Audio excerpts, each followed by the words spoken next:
Jadi latar belakang saya mengimplementasikan apa yang sudah menjadi materi di modul 1.4, bahwasanya budaya positif di sekolah merupakan sebuah nilai-nilai atau keyakinan dan asumsi dasar yang tumbuh dan berkembang sesuai dengan apa yang diyakini di sekolah masing-masing.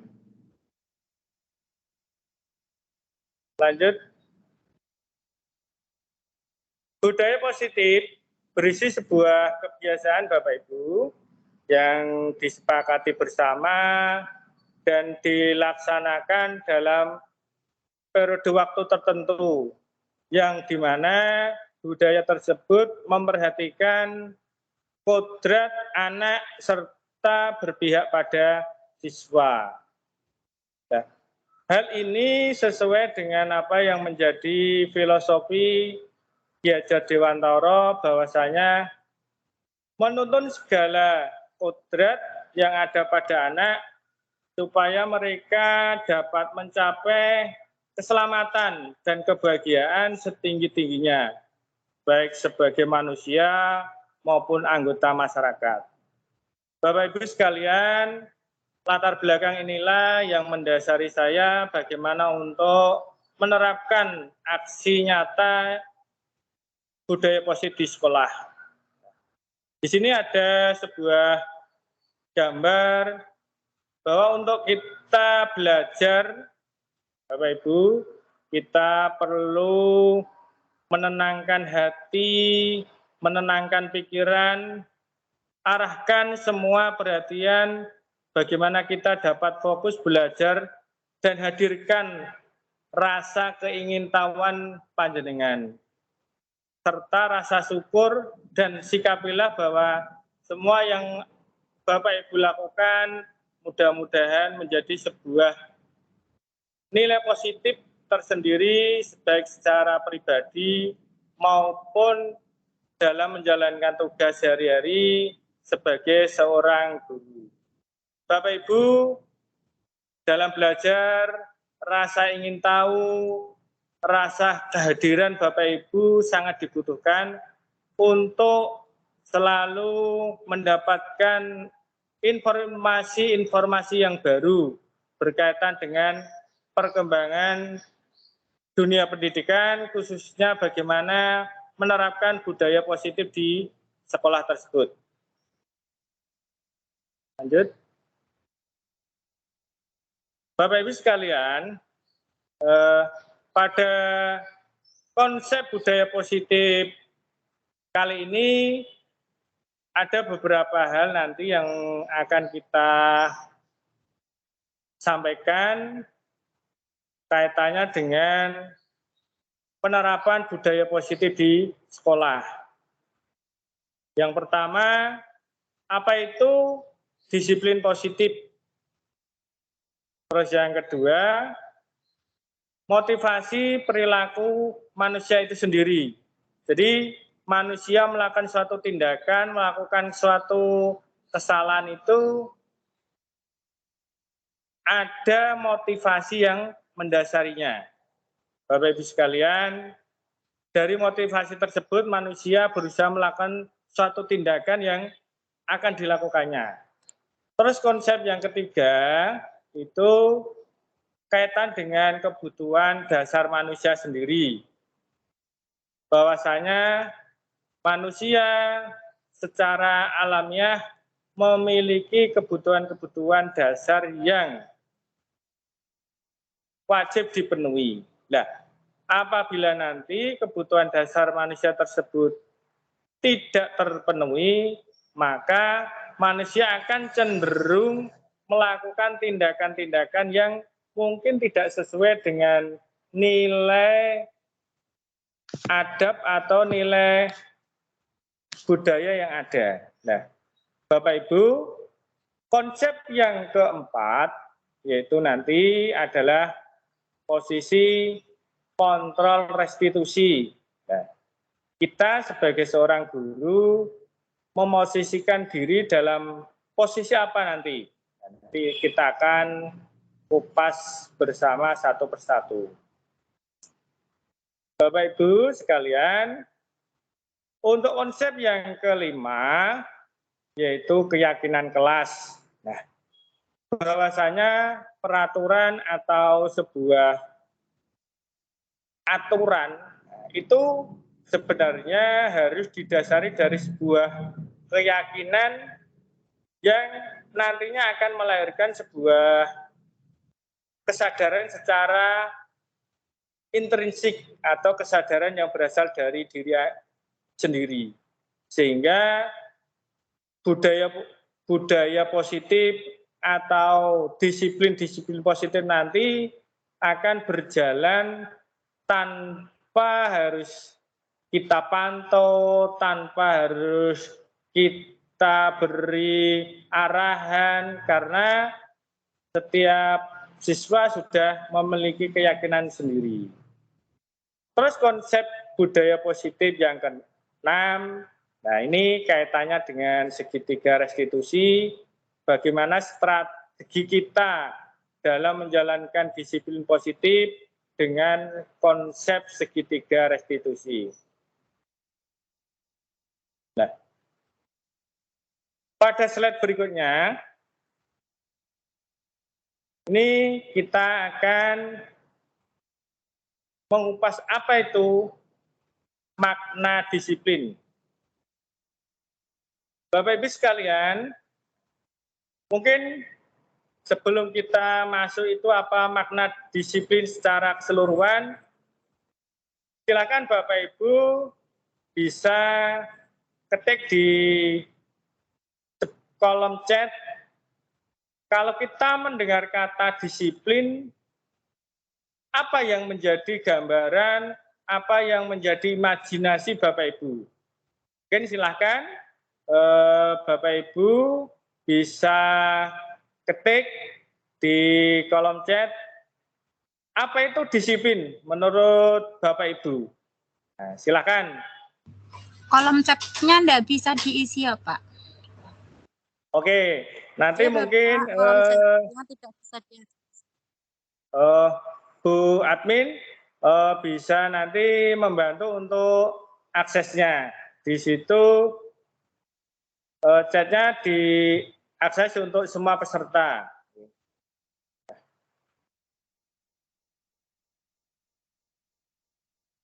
Makna disiplin. Nah, Bapak Ibu sekalian, mendengar kata disiplin, mungkin kita terbayang dalam benak kita, dalam pikiran kita, hal-hal yang berkaitan dengan tata tertib, keteraturan, dan kepatuhan terhadap suatu aturan.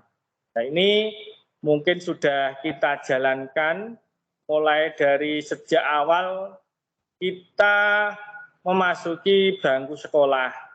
Pasti sudah dikenalkan dengan kedisiplinan.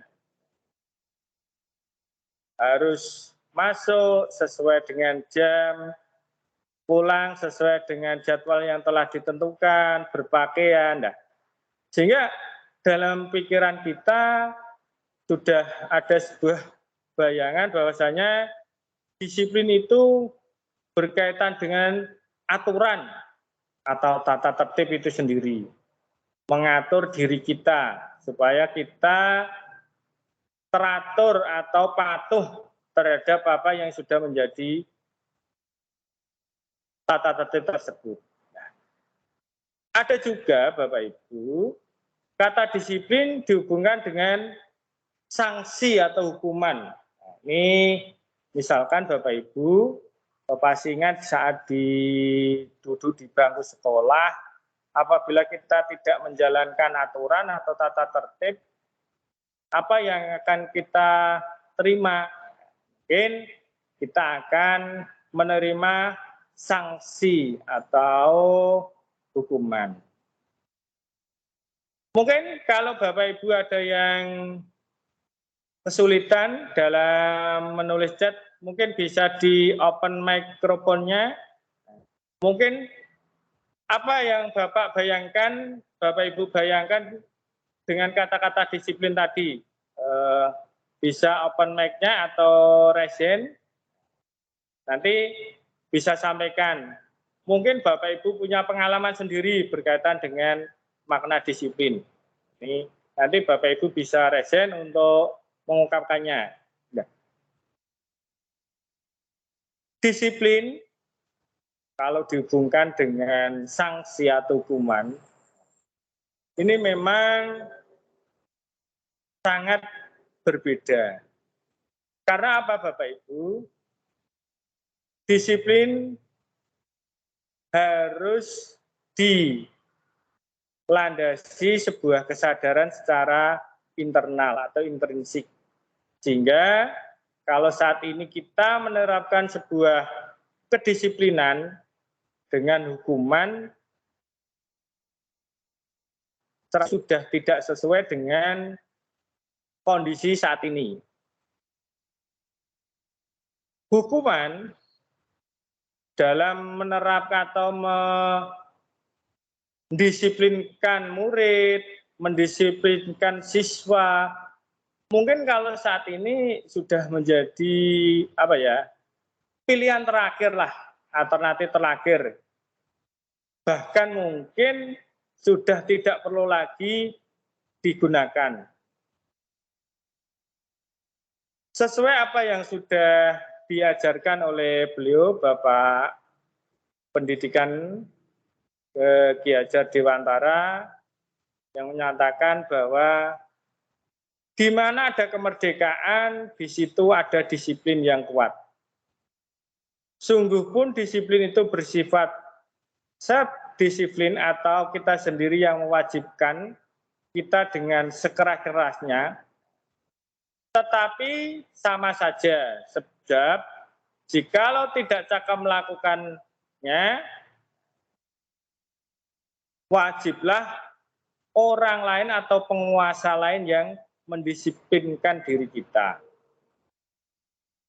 Peraturan demikian itu harus ada dalam suasana yang merdeka. Ini Bapak Pendidikan Ki Hajar Dewantara, bahwa di mana ada kemerdekaan, di situ ada disiplin yang kuat. Yang dimaksud kemerdekaan di sini apa Bapak Ibu? Mungkin Bapak Ibu ada yang bisa memberikan tanggapan, bisa resen, monggo yang mau memberikan tanggapan apa kemerdekaan menurut Ki Hajar Dewantara itu. Mungkin ada yang mau memberikan tanggapan kaitannya dengan kata kemerdekaan. Kalau kita sudah merdeka, kalau kita sudah lepas dari pengaruh kekuasaan orang lain, mungkin itu kita bisa mengartikan bahwa diri kita itu sudah merdeka. Tetapi Bapak Ibu, kemerdekaan di sini pada dasarnya adalah anak dalam menjalankan disiplin harus bisa mengontrol dirinya sendiri. Merdeka secara pribadi. Tidak perlu orang lain harus mendisiplinkannya. Kata merdeka itu sendiri belajar berupaya untuk memerdekakan anak. Anak merdeka bebas memilih apa yang menjadi minat dan bakat anak tersebut. Sehingga anak mampu tumbuh dan kembang sesuai dengan kodratnya. Diana Goss dalam bukunya Restructuring of Discipline tahun 2001 mengatakan bahwa Disiplin berasal dari bahasa Latin yang artinya belajar. Kata disiplin juga berasal dari akar kata yang sama dengan disciple atau pengikut atau istilahnya murid. Untuk menjadi seorang murid atau pengikut, seorang harus paham betul alasan mengapa mereka mengikuti suatu aliran atau aturan tersebut. Tentu motivasi yang terbangun harus motivasi intrinsik dari dalam diri sendiri, bukan motivasi ekstrinsik atau dari orang lain.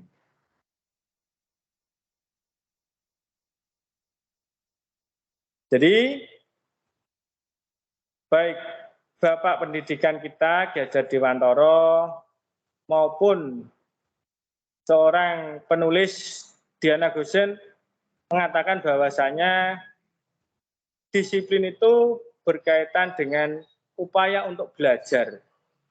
Berarti belajar dari nilai-nilai yang belum sesuai dengan kebajikan secara umum menuju nilai-nilai yang sudah sesuai dengan kebajikan yang disepakati atau istilahnya nilai-nilai kebajikan secara universal.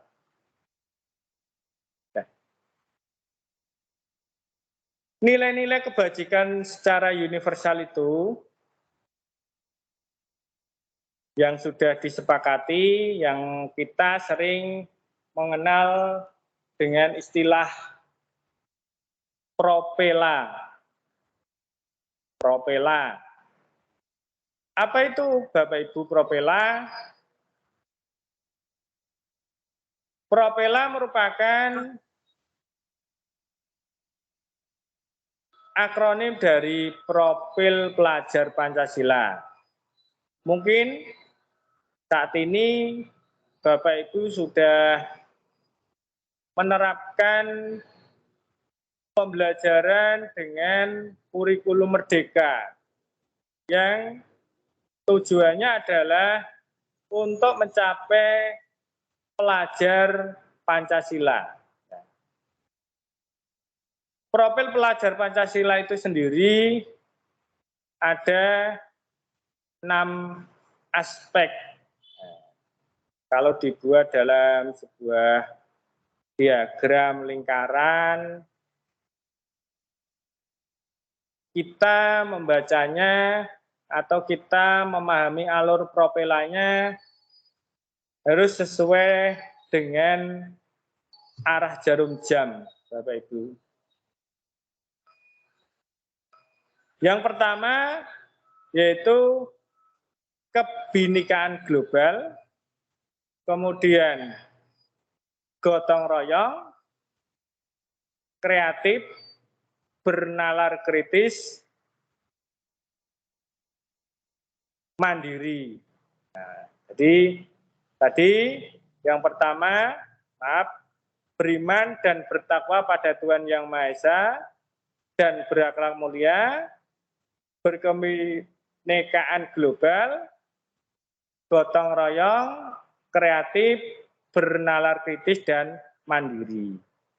Ini yang akan menjadi nilai-nilai kebajikan secara universal yang disepakati bersama.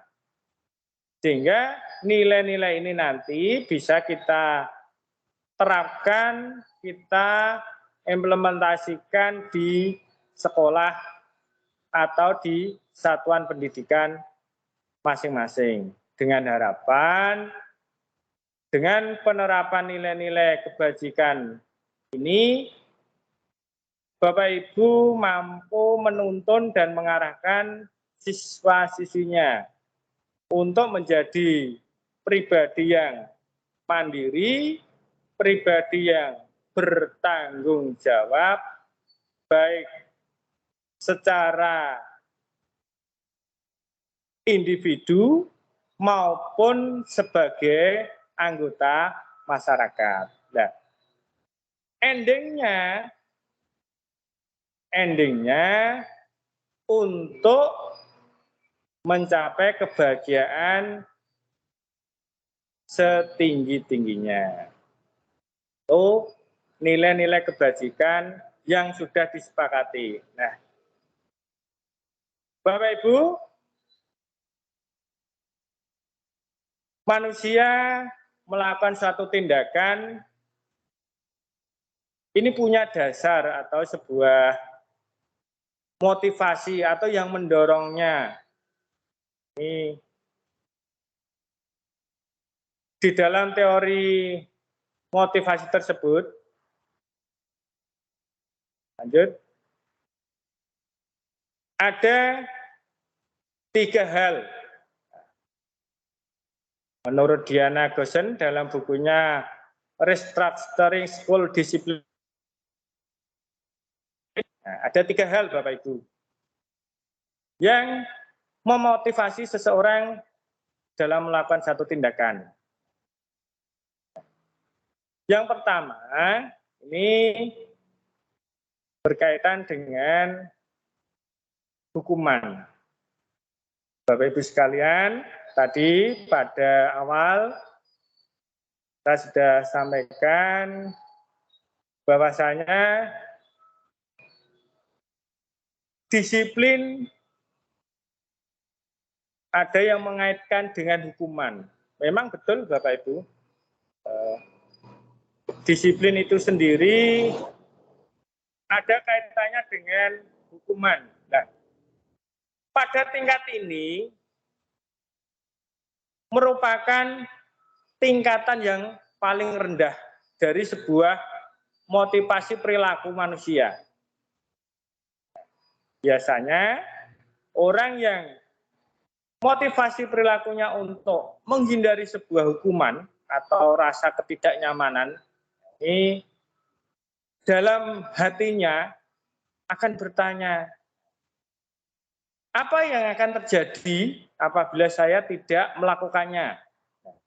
Ini pastinya dia melakukan suatu tindakan hanya untuk apa? Menghindari tadi hukuman. Motivasi ini masih motivasi secara eksternal, Bapak Ibu. Seseorang akan melakukan suatu tindakan yang tidak sesuai dengan nilai-nilai kebajikan. Kalau didasarkan pada teori motivasi yang pertama, dia hanya berupaya untuk menghindari rasa ketidaknyamanan atau istilahnya menghindari hukuman. Ini mungkin di sekolah kita juga sama Bapak Ibu. Anak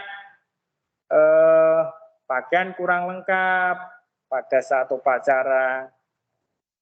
Dia hanya mungkin berpikir, wah mungkin saat upacara nanti ada pengecekan, ada pengawasan yang lebih, sehingga dia akan menggunakan pakaian yang lengkap sesuai dengan aturan atau keyakinan atau sebuah kesepakatan bersama yang ada di sekolah tersebut. Tetapi kalau dia dasarnya hanya karena untuk menghindari tadi hukuman, mungkin di saat tidak ada pengawasan atau tidak ada pengecekan, akan kembali melakukan tindakan-tindakan yang tidak sesuai dengan nilai-nilai kebajikan tersebut. Dari yang kedua, yaitu penghargaan. Bapak Ibu, satu tingkat di atas motivasi yang pertama, tadi hukuman, di sini orang berperilaku untuk mendapatkan imbalan atau sebuah penghargaan dari orang lain. Orang dengan motivasi ini akan bertanya, Bapak Ibu, apa yang akan saya dapatkan apabila saya melakukannya. Jadi dalam hati atau dalam pikiran hanya berpikir imbalan apa yang akan dia peroleh. Ini kalau bahasa ngetrennya mungkin seperti pencitraan, supaya mendapatkan pengakuan dari orang lain, imbalan. Motivasi ini pun bukan berasal dari dalam anak tersebut. Motivasinya masih bersifat eksternal. Karena apa Bapak Ibu? Mungkin kalau suatu ketika penghargaan itu sudah tidak diberikan, mungkin akan kembali menjadi atau melakukan perilaku-perilaku yang tidak sesuai dengan nilai-nilai kebajikan bersama tadi. Terus motivasi yang ketiga, teori motivasi yang ketiga itu, restitusi. Nah, ini yang nanti akan diimplementasikan di sekolah Bapak Ibu semua. Untuk menjadi orang yang mereka menginginkan dan menghargai diri sendiri dengan apa yang mereka percaya.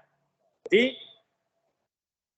seseorang atau siswa melakukan suatu tindakan atau mentaati peraturan ini karena mereka punya keyakinan, Bapak Ibu, bahwa dia ingin menghargai dirinya sendiri. Dia ingin menghargai dirinya sendiri dengan apa yang menjadi keyakinan tersebut. Misalkan tadi saya ambil sebuah contoh, di hari Senin anak berpakaian rapi. Bagi anak yang sudah memiliki kesadaran diri, dia tidak akan memandang itu hari Senin atau hari-hari yang lain. Dia akan punya keyakinan bahwa nilai-nilai kebajikan atau kesepakatan yang sudah disepakati bersama itulah yang dilaksanakan. Berarti tiap hari dia berpakaian sesuai dengan aturan-aturan yang sudah disepakati. Nah, anak yang termotivasi dengan dasar keyakinan tersebut, di dalam hatinya dia bertanya, akan menjadi orang seperti apa apabila saya melakukannya.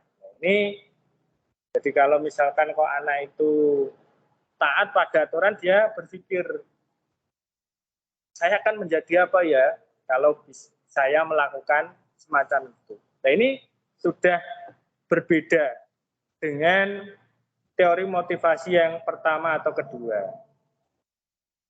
Di motivasinya sudah bersifat internal, dari kesadaran diri. Nah, memang Bapak Ibu, untuk membangun sebuah kesadaran itu kita memang harus pelan-pelan, tidak bisa secara instan. Karena apa Bapak Ibu? Kesadaran itu sendiri muncul dari rasa ingin menghargai diri sendiri. Itu teori motivasi yang disampaikan oleh Diana Gosen dalam bukunya Restructuring School of Discipline. Nah, sekarang Bapak Ibu, tadi di dalam teori itu ada hukuman, konsekuensi, dan restitusi. Kalau kita melakukan pelanggaran, mungkin hukuman sudah jelas. Nah, akan merasa tersakiti Bapak Ibu. Nah,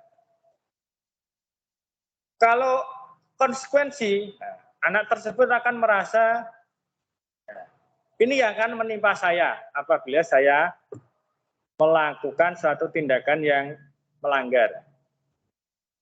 Nah, kalau restitusi merupakan sebuah pilihan dari diri anak itu tersebut.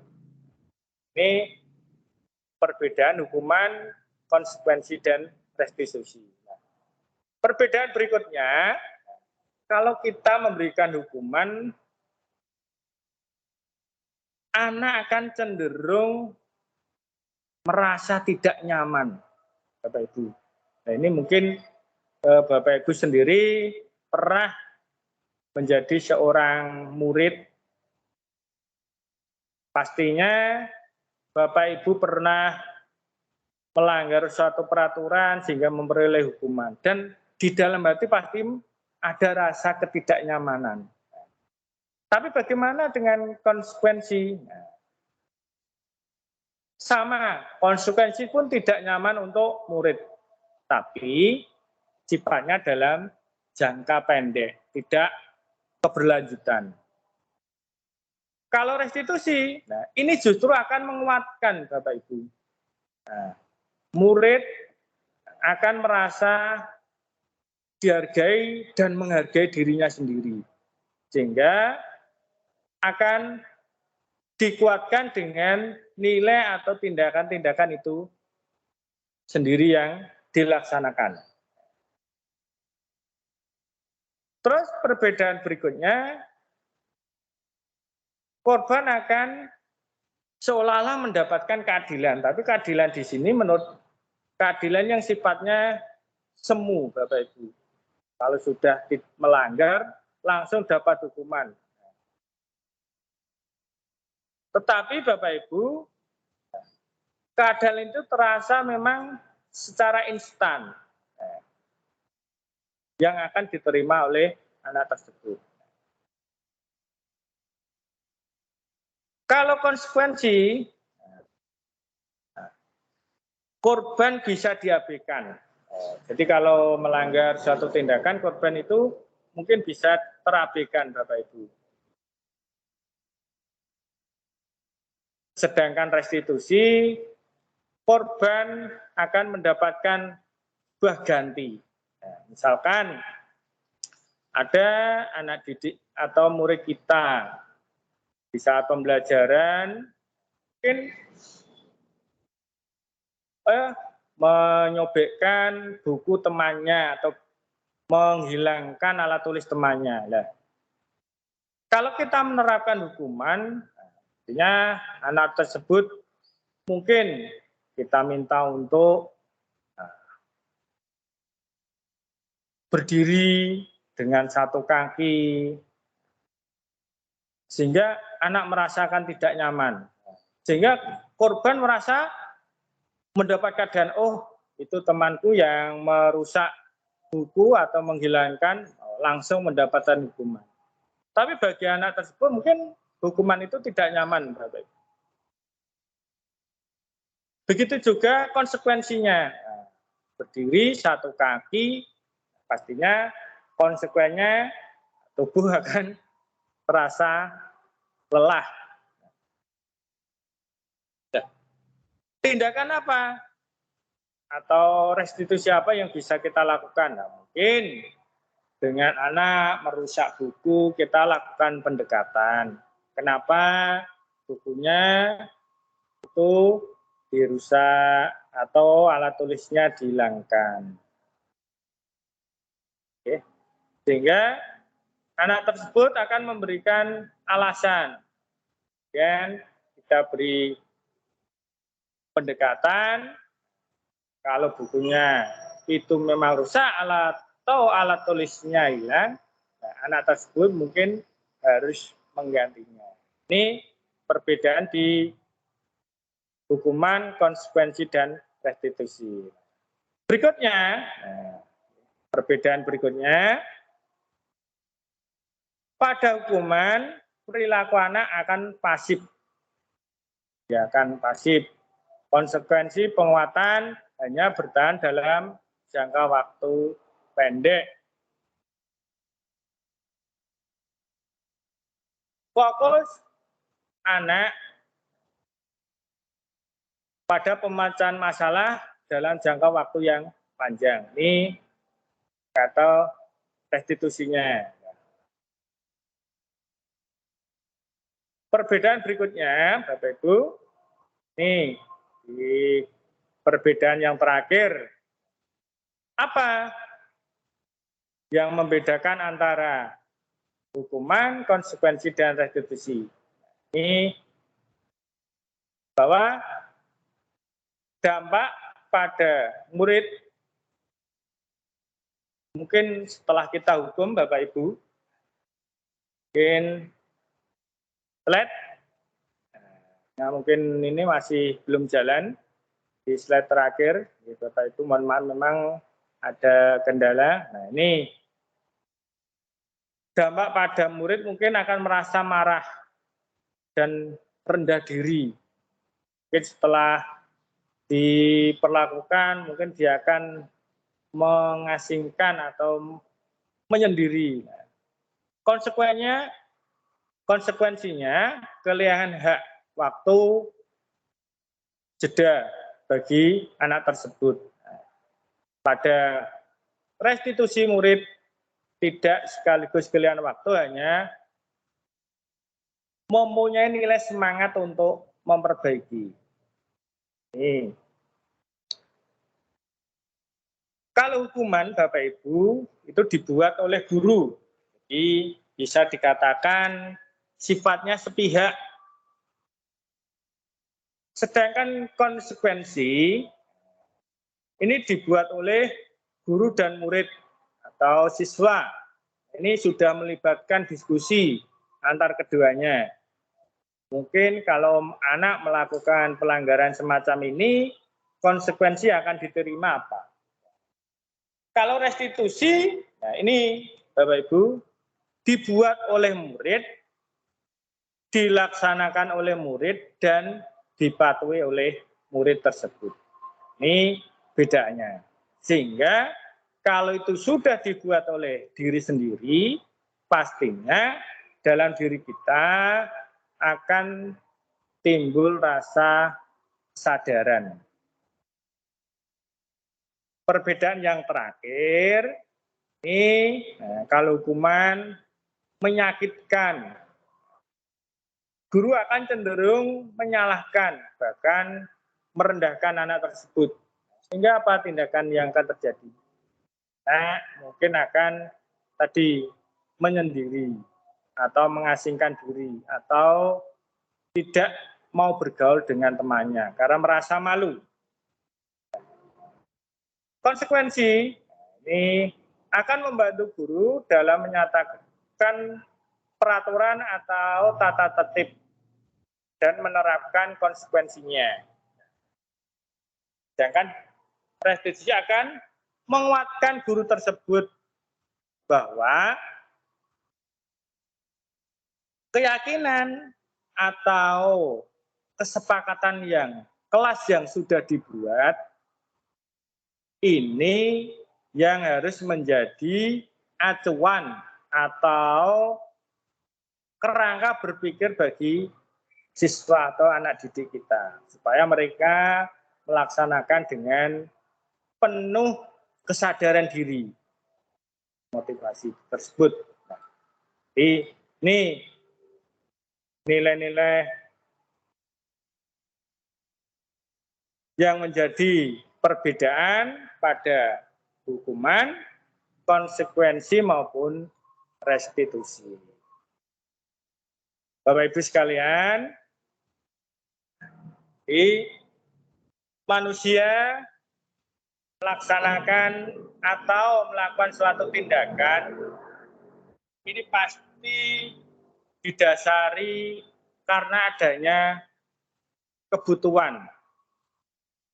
Bapak Ibu, jadi siswa kita atau murid kita mungkin melakukan pelanggaran atau tindakan-tindakan yang tercela, itu mungkin karena ada kebutuhan dasar mereka yang belum terpenuhi atau belum tercukupi.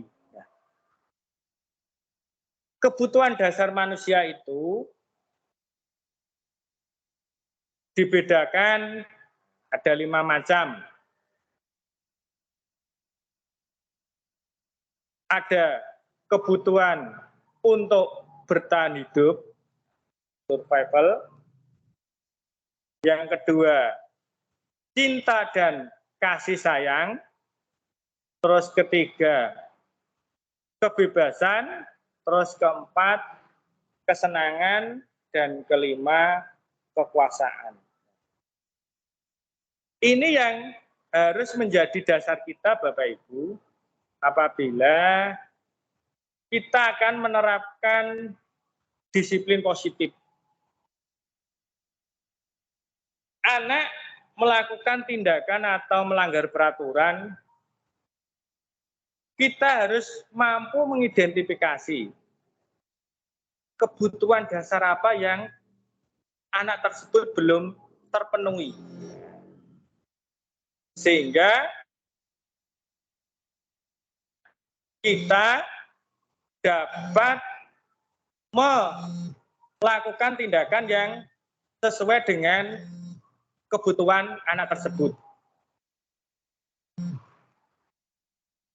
Kebutuhan bertahan hidup ini berkaitan dengan kebutuhan fisik. Kebutuhan fisik. Nah, sedangkan cinta kasih sayang, kemudian kebebasan, kesenangan, maupun kekuasaan itu berkaitan dengan kebutuhan secara psikis. Ini kita harus bisa membedakan. Anak melakukan tindakan pelanggaran ini karena apa? Karena kebutuhan apa yang belum terpenuhi. Ini Bapak Ibu, ini yang harus kita identifikasi. Nih. Nah, sehingga kita dapat memenuhi kebutuhan anak tersebut. Kita dapat memberikan kesadaran kepada anak tersebut. Mungkin di sekolah kita, Bapak Ibu, anak meminta jatah jajan atau meminta temannya untuk dibelikan jajan secara paksa. Guru mungkin tidak secara langsung menganggap anak itu vonis bersalah, dalam arti tindakan-tindakan yang dilakukan anak tersebut pastinya ada alasan yang mendasar. Dari peristiwa tersebut mungkin kita bisa menerapkan bagaimana budaya positif yang dapat kita berikan pada anak tersebut. Kita melakukan pendidikan secara pribadi. Kenapa minta jajan atau memaksa temannya untuk membelikan makanan? Mungkin di rumah dia lupa tidak membawa uang saku, atau mungkin orang tuanya, mohon maaf, dengan ekonomi uang sakunya mungkin kurang. Ini harus kita identifikasi untuk memberikan tindakan yang sesuai dengan kebutuhan anak tersebut. Sehingga anak akan merasa dihargai. Nah, itu pun kita sesuaikan dengan nilai-nilai keyakinan yang ada di kelas yang sudah disepakati bersama. Misalkan kita identifikasi tindakan anak apa saja yang akan kita jadikan keyakinan kelas tersebut. Mungkin salah satunya bisa saling menghargai antar teman atau orang lain. Nah, di sini nilai-nilai budaya atau disiplin positif ini yang bisa kita lakukan pada anak tersebut. Mungkin juga anak di saat pembelajaran suka mengganggu, usil kepada temannya. Kadang mungkin mohon maaf, Bapak Ibu menegurnya mungkin dengan suara yang kasar, dengan bentakan atau apa. Tapi kita tidak sadar, sebenarnya anak itu kebutuhannya apa? Mungkin dia usil, mengganggu temannya. Mungkin kita gali dari anak tersebut, dari latar belakangnya. Mungkin dia di rumah kurang perhatian orang tuanya, karena di rumah hanya tinggal bersama neneknya. Dia akan melampiaskan tindakan-tindakan tersebut pada temannya. Guru, kita tindakan apa yang bisa kita lakukan sebagai seorang guru? Mungkin kita dengan tindakan dia mungkin mengganggu, dia akan merasa nyaman dan tenang. Tindakan kita, oh kenapa kamu suka mengganggu temanmu? Kenapa kamu suka usil? Bagaimana dengan keyakinan kelas yang sudah disepakati, kita kaitkan tindakan tersebut dengan keyakinan. Supaya kesadaran anak tumbuh secara intrinsik atau dari diri anak tersebut. Nah, Bapak Ibu, dalam penerapan disiplin positif atau budaya positif di sekolah, kita sebagai guru memiliki posisi kontrol. Menurut Diana Ghosh dalam bukunya Restructuring School 1998, 5 posisi kontrol yang diterapkan oleh seorang guru. Mungkin kita sebagai yang pertama penghukum. Di posisi kontrol ini, seorang akan cenderung memberikan tindakan-tindakan yang bersifat fisik atau verbal secara kasar. Bahwa guru mungkin dalam posisi kontrol penghukum akan berkata, kamu selalu salah, selalu pasti kamu yang berbuat onar atau awas kalau melanggar peraturan lagi lah. Ini perkata-kata ini yang mungkin dilaksanakan apabila posisi di penghukum. Nah, posisi kontrol yang kedua itu membuat orang merasa bersalah. Nah, ini memang seolah halus Bapak Ibu, tapi ini akan membekas di anak bahwa seolah-olah akan merasa anak merasa rendah diri. Guru akan memberikan perkataan yang halus, tapi justru mungkin bisa membuat anak itu merasa rendah diri atau merasa bersalah. Mungkin Bapak sangat kecewa dengan tindakan kamu. Dan dengan ucapan tersebut mungkin anak akan merasa lebih merasa bersalah di hatinya. Terus posisi kontrol yang ketiga yaitu sebagai teman. Nah, ini mungkin dalam posisi ini guru akan memberikan tindakan yang tidak menyakiti murid. Tetapi berupaya bagaimana kita selalu memberikan pendekatan secara persuasif. Terus posisi kontrol yang berikutnya, Bapak Ibu, kita sebagai pemantau. Ini posisi kontrol yang mungkin agak ideal Bapak Ibu sebagai pemantau. Nah, pada posisi kontrol ini mungkin kita hitung-hitungan dengan data atau konsekuensi yang sudah disepakati maupun peraturan-peraturan yang ada. Nah, dengan menggunakan sanksi dan konsekuensi, kita dapat memisahkan hubungan pribadi dengan murid. Nah, mungkin kita bisa melakukan pertanyaan atau bertanya, apa yang telah kamu lakukan, sanksi apa, konsekuensinya yang akan kamu terima atas tindakan kamu. Itu mungkin yang bisa kita lakukan dalam posisi seorang pemantau atau monitor. Posisi kontrol yang kelima sebagai manajer.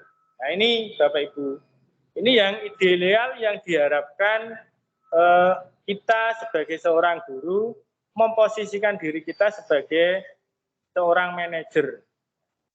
Nih, di dalam posisi ini guru berbuat sesuatu bersama dengan anak. Jadi konsep merdeka belajar. Kita berbuat sesuatu sesuai dengan minat anak.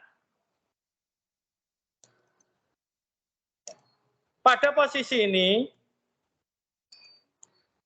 guru akan mendukung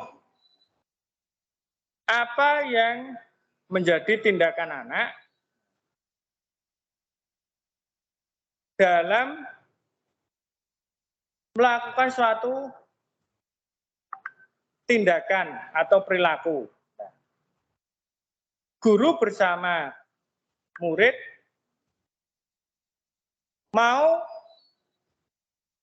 menemukan permasalahan atau solusi. Nah, ini mungkin tindakan yang dilakukannya mungkin seorang guru apa ya yang bisa kita yakini sehingga anak memiliki kesadaran diri untuk menerapkan perilaku-perilaku budaya positif. Nah, Bapak Ibu sekalian, dalam penerapan di sekolah Bapak Ibu, mungkin posisi manajer, kalau memang belum bisa kita terapkan, minimal kita menjadi seorang pemantau atau monitor. Tapi harapannya secara ideal kita menjadi posisi manajer untuk mengontrol tindakan-tindakan yang dilakukan anak. Ini Bapak Ibu, mungkin setelah 5 posisi kontrol tadi, mungkin Bapak Ibu nanti bisa share posisi kontrol mana Bapak Ibu yang mungkin pernah Bapak Ibu lakukan dalam penerapan pembelajaran di sekolah atau dalam menerapkan budaya-budaya positif. Jadi Bapak Ibu bisa share komennya. Nah, nih, dasar dalam penerapan budaya positif Bapak Ibu, nah ini didasarkan pada sebuah keyakinan kelas. Nah, keyakinan kelas itu yang akan menjadi dasar bagaimana kita menerapkan budaya positif untuk mencapai tadi tujuan bersama, yaitu profil pelajar Pancasila. Keyakinan kelas mungkin berbeda Bapak Ibu dengan peraturan ya. Tadi sudah di awal kalau peraturan itu cenderung berkaitan dengan hukuman. Kalau keyakinan ini berkaitan dengan nilai-nilai kebajikan yang sudah disepakati secara umum atau secara universal.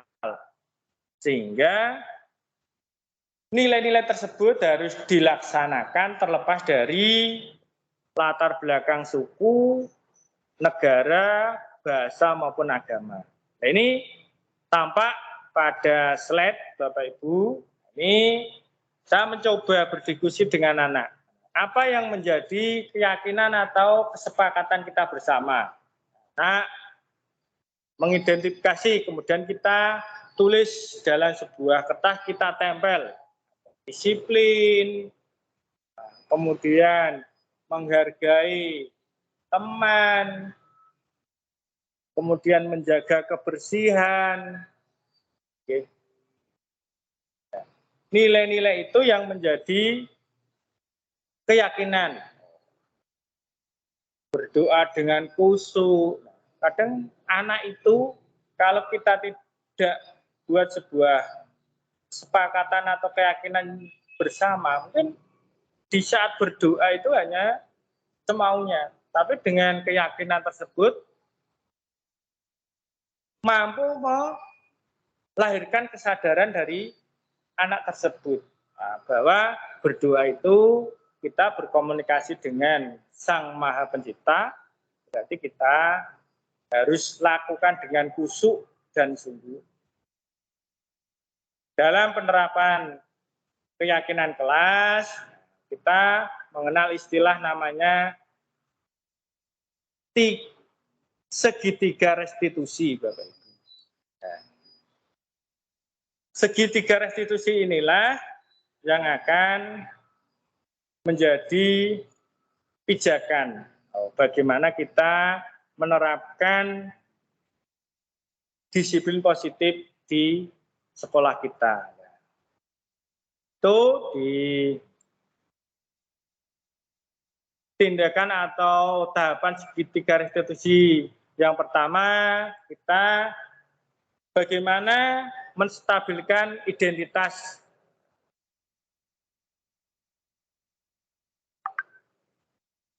Kita menstabilkan identitas. Ya. Bapak Ibu, dalam menstabilkan identitas,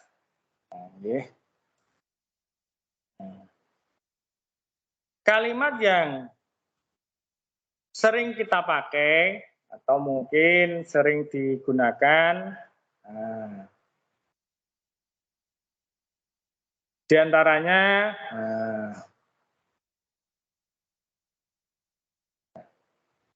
kita memberikan pendekatan bahwa berbuat salah mungkin sebuah tindakan yang tidak apa-apa. Tapi di satu sisi kita tetap memberikan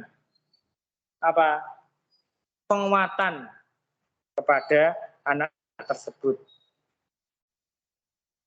Saat anak melakukan sebuah tindakan yang melanggar kesepakatan, kita berikan pendekatan secara personal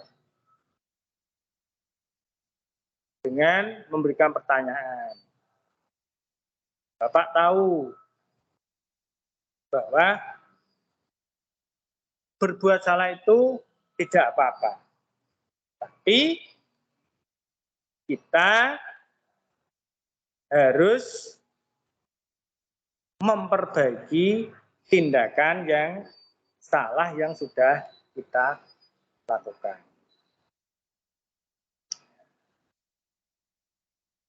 Kita juga bisa memberikan penguatan pada anak tersebut bahwasanya tidak ada manusia yang sempurna. Bahwa semua itu pernah melakukan tindakan kesalahan. Pernah berbuat salah. Dan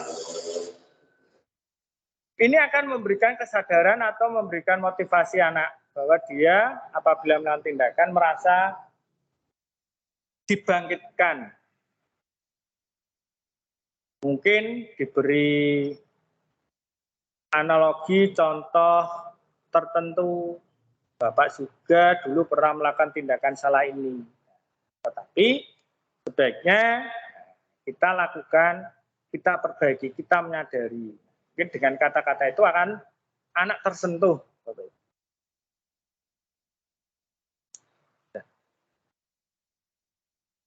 Mungkin tadi anak dalam melakukan tindakan itu dalam upaya untuk memenuhi kebutuhan. Nah, jadi contohnya di saat anak mungkin meminta jajan cara paksa pada temannya. Nah, mungkin Bapak Ibu guru bisa menekan sebuah pendekatan komunikasi tindakan yang dilakukan itu memang mungkin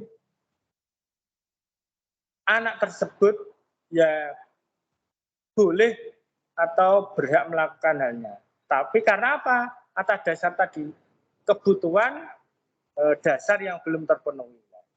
Kita sebagai seorang pendidik harus mampu menggali apa yang menjadi kebutuhan dasar dari anak tersebut. Tahapan segitiga restitusi yang kedua, validasi tindakan yang salah. Nah, jadi setelah kita menstabilkan identitas anak, kemudian kita validasi tindakan-tindakan apa yang sudah dilakukan. Di sini guru atau kita sebagai pendidik bisa menggali dengan memberikan pertanyaan. Jadi kamu pasti punya alasan mengapa kamu melakukan tindakan meminta atau memaksa minta jajan pada temanmu. Di situ anak akan merasa, oh saya dibangkitkan untuk menumbuhkan rasa kesadaran diri. Nih, Bapak Ibu. Jadi dengan tindakan-tindakan itu, anak akan berusaha bangkit. Bagaimana keluar dari problema untuk kembali melakukan tindakan yang sudah sesuai dengan kesepakatan bersama. Nah, guru juga bisa melakukan pendekatan dengan melakukan pertanyaan. Kamu mungkin boleh mempertahankan sikap kamu itu. Tetapi kamu harus menambahkan dengan sikap yang lain. Jadi mungkin karena merasa di rumah uang sakunya mungkin pas-pasan cukup. Mungkin secara pribadi anak boleh mempertahankan sikapnya tadi, tapi harus ditambah dengan sikap baru. Oh iya, kalau kita meminta dengan memaksa, kalau dikembalikan pada diri kita, andikan kita yang diminta dan dipaksa, bagaimana rasanya? Sehingga anak merasa dalam dirinya apa? Tindakannya itu mungkin boleh, tapi harus ditambahkan dengan sikap-sikap baru. Maksa boleh menurut dia, tetapi kalau kita dipaksa bagaimana rasanya? Nah, kalau sudah bisa semacam itu mungkin anak akan memiliki kesadaran, oh kalau saya dipaksa juga merasa tidak nyaman, merasa, maka anak tersebut mungkin tidak akan melakukan tindakan lagi. Terus di tahapan segitiga yang ketiga, di tahapan segitiga restitusi, Bapak Ibu, tindakan-tindakan yang sudah dilakukan anak tadi kita menanyakan dengan keyakinan yang sudah disepakati bahwa apa yang mereka lakukan, contohnya meminta, memaksa temannya jajan, nah itu kita cocokkan, kita sesuaikan dengan keyakinan yang sudah disepakati di kelas. Apakah sesuai dengan tindakan yang menghargai sama teman, atau tindakan yang sosial, yang tidak boleh memaksakan kehendak. Nah, itu kita sesuaikan dengan kita mengembalikan atau kita flashback tindakan anak yang tidak sesuai dengan perilaku atau nilai-nilai kebajikan tadi, sudah sesuaikah dengan keyakinan-keyakinan yang sudah disepakati bersama. Ini Bapak Ibu, tahapan-tahapan dari segitiga restitusi dalam upaya untuk menerapkan budaya positif atau menerapkan nilai-nilai disiplin positif di sekolah. Bapak Ibu, kita di era sekarang mungkin sudah harus mulai merubah mindset atau pola pikir kita, Bapak Ibu, bahwa kita dalam memberikan pendekatan kepada anak didik harus sudah mengarah atau sudah menuju pada posisi kontrol manajer. Sehingga apa? Minat dan bakat anak tersebut kita bisa optimalkan. Kita tidak hanya menjustis setiap tindakan anak yang melanggar peraturan itu sebuah kesalahan, tapi kita gali dari tindakan anak tersebut yang menjadi latar belakangnya apa. Kita identifikasi, kita sesuaikan dengan kebutuhan dasar anak tersebut. Jadi anak melakukan tindakan itu pasti tadi mempunyai alasan. Pendekatan itulah yang seyogyanya saat ini kita terapkan di sekolah maupun di satuan pendidikan kita. Ini Bapak Ibu, paparan yang saya sampaikan terkait dengan bagaimana penerapan disiplin positif yang akan kita laksanakan baik di sekolah dan satuan pendidikan Bapak Ibu semuanya. Nah, ini saat di session yang terakhir Bapak Ibu di bagian terakhir,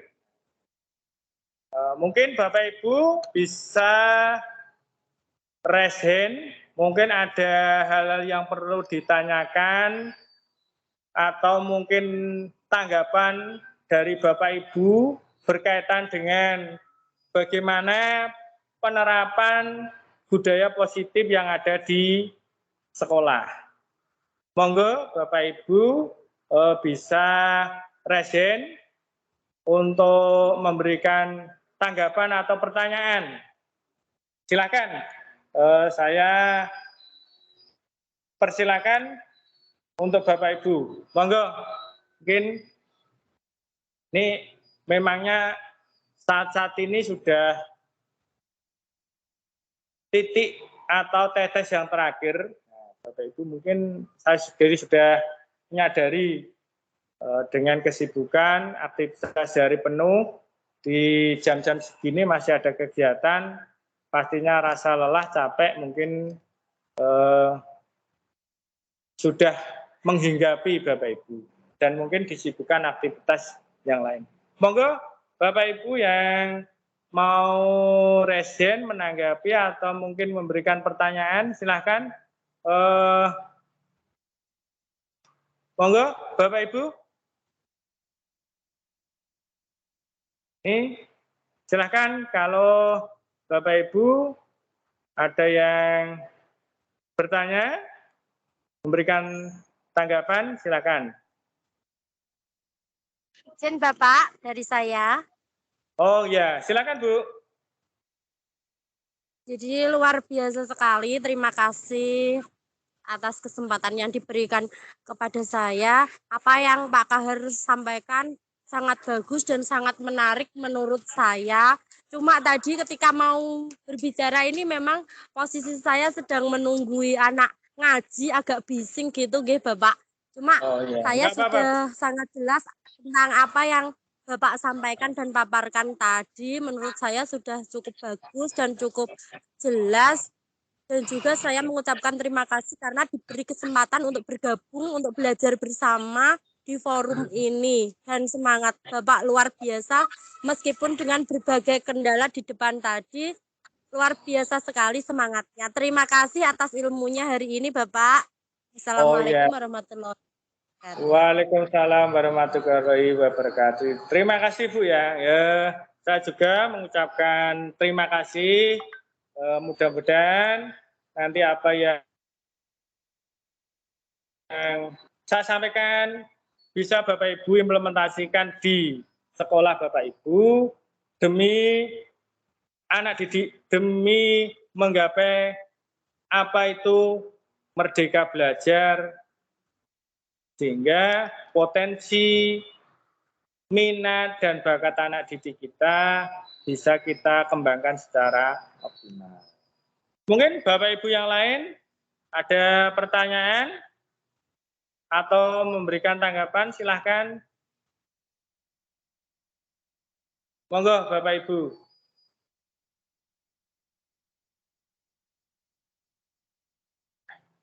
Tampaknya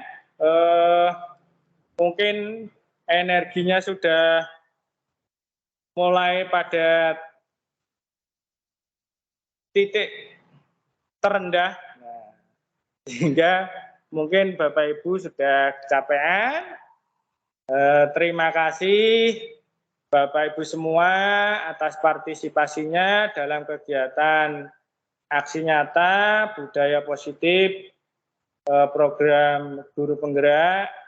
Saya secara pribadi sekali lagi mengucapkan terima kasih. Mudah-mudahan apa yang kita dapatkan hari ini menjadi sebuah catatan amal baik, catatan tangan kanan, catatan yang akan kita terima tangan kanan, sehingga nanti selain bermanfaat untuk anak didik kita, mudah-mudahan nanti bisa menjadi nilai amal ibadah Bapak Ibu. Sekali lagi saya ucapkan terima kasih untuk Bapak Ibu semuanya. Segala kendala-kendala di luar prediksi saya sendiri sebagai manusia biasa, saya sudah mencoba bagaimana mengatasi problem tersebut.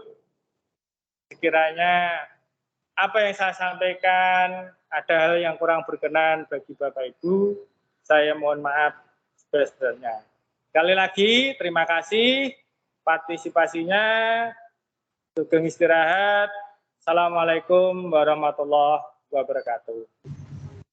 Waalaikumsalam warahmatullahi wabarakatuh. Monggo Bapak Ibu bisa lanjutkan untuk aktivitasnya atau mungkin istirahatnya.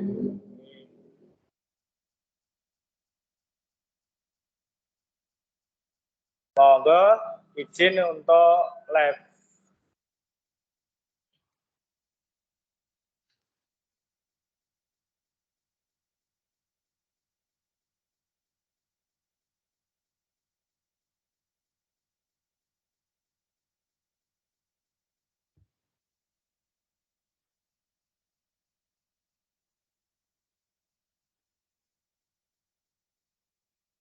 Halo, iya Pak.